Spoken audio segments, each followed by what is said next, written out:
বল? আমি কাজের খোঁজে পাশের বনে যাচ্ছি, কাজ করে তারপর খাবার নিয়ে আসবো রে মা। এতক্ষণ আমি কি করে থাকবো মা? ক্ষুধার জ্বালা যে আমার পেটটা চোচো করছে। তুমি বনের কারো পাড়ে থেকে একটু খাবার এনে দাও না মা। বনের সবাই তো গরিব পাখি, তাহলে কার কাছে খাবার চাইতে যাব বল?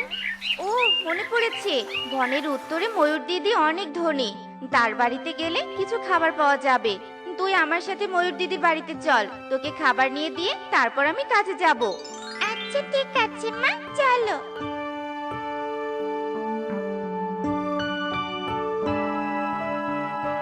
ময়ূরী দিদি, ময়ূরী দিদি, ময়ূরী দিদি, আমার মেয়েকে একটু খাবার খেতে দাও না গো, মেয়েটার যে খুব ক্ষুধা পেয়েছে।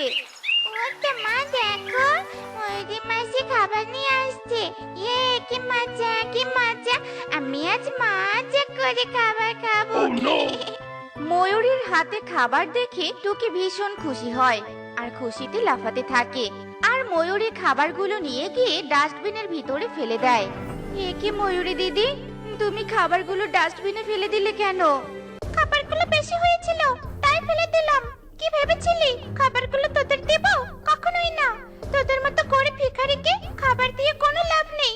উল্টো একদিন খাবার পেলে প্রতিদিন তোরা আমার বাড়িতে এসে আমাকে বিরক্ত করবি। গরিব বলেই তো তোমার বাড়িতে খাবার চাইতে এসেছি। আমার মেয়েটা ক্ষুধার জ্বালায় মরে যাচ্ছে, আর তুমি কিনা ভালো খাবারগুলো ডাস্টবিনে ফেলে দিলে। দিদি, কাজটা কিন্তু ঠিক করলে না। কোনটা ঠিক আর কোনটা ভুল সেটা কি তোর কাছে শুনে শুনে করব নাকি? আমার খাবার আমি ফেলে দেবো না খাবো সেটা আমার ব্যাপার। তোর যদি খাবার খেতে ইচ্ছে করে তাহলে ডাস্টবিন থেকে কুড়িয়ে খেতে পারিস। তোদের মতো গরিবরা তো আবার সব খাবার খেতে পারে। ছি দিদি, তাই বলে আমরা ময়লা ডাস্টবিনের খাবার তুলে খাবো? মা টুকি, চল এই ধনী পাখির বাড়ি থেকে চলে যাই। দরকার হলে না খেয়ে থাকবো, তবু এমন নিচু মনের পাখির কাছে খাবার চাইতে আসবো না। চল মা, চল। হ্যাঁ মা, তাই চলো। এসব বলে টুনি সেখান থেকে চলে যায়, আর তারা পুকুরের পাশ দিয়ে উড়ে যেতেই কারো কান্নার আওয়াজ শুনতে পায়। মা দেখো, ওই পুকুর থেকে কান্নার আওয়াজ আসছে। মনে হচ্ছে কেউ পানিতে পড়ে গেছে। হ্যাঁ রে মা, আমিও তো তাই শুনতে পাচ্ছি। চল তো ওখানে গিয়ে দেখি। কে কোথায় আছো? কে কোথায় আছো? আমাকে সাহায্য করো। আমি যে মাটির নিচে পড়ে গেছি, আমি মাটির নিচে চাপা পড়েছি। আমাকে সাহায্য করো, আমাকে সাহায্য করো। এ কি, ব্যাংকটা তো মাটি চাপা পড়ে গেছে। তাড়াতাড়ি ব্যাংকটাকে সাহায্য করতে হবে।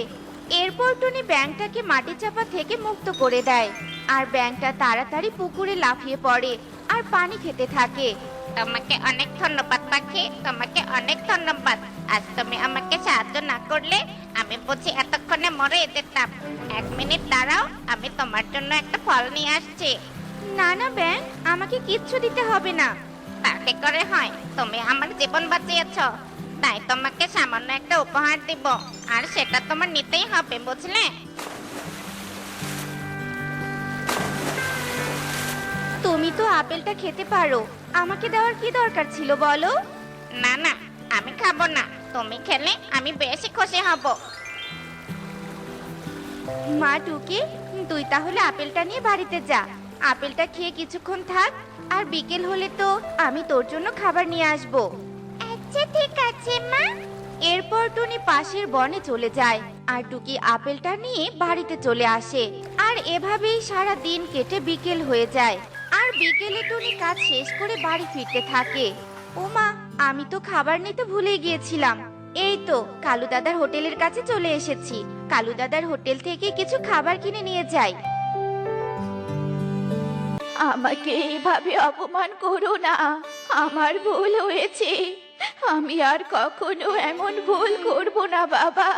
একটু খাবার চেয়েছি জন্য আমাকে এভাবে অপমান করলে, আমাকে যেতে দাও। আমি আর এমন ভুল করব না। এ কি ময়ূর দাদা, তুমি বুড়িমাকে এভাবে অপমান করছো কেন? বুড়িমাকে যেতে দাও, যেতে দাও বলছি। অপমান করবো না তো কি করবো? আমি একটা হোটেলে খাবার খেতে বসেছি, আর এই বুড়ি এসে আমাকে বিরক্ত করেই যাচ্ছে। ভিক্ষা করার জায়গা পায় না, আমার কাছে ভিক্ষা করতে আসে। বুড়িমা গরিব বলেই তোমার কাছে একটু খাবার চেয়েছে। তাই বলে তুমি এভাবে বুড়িমাকে অপমান করবে? তোমার বউ যেমন নিচু মনের পাখি, তেমনি তোমার মনটাও নিচু, বুঝলে? তোর এত বড় সাহস আমাদেরকে নিচু মনের পাখি বলিস? আজ কিছু বললাম না, কিন্তু আর কোনোদিন যদি এমন কথা বলিস সেই দিন আর তোকে আমি ছাড়বো না। মারে, তুই ওই পাখিকে এসব বললি কেন?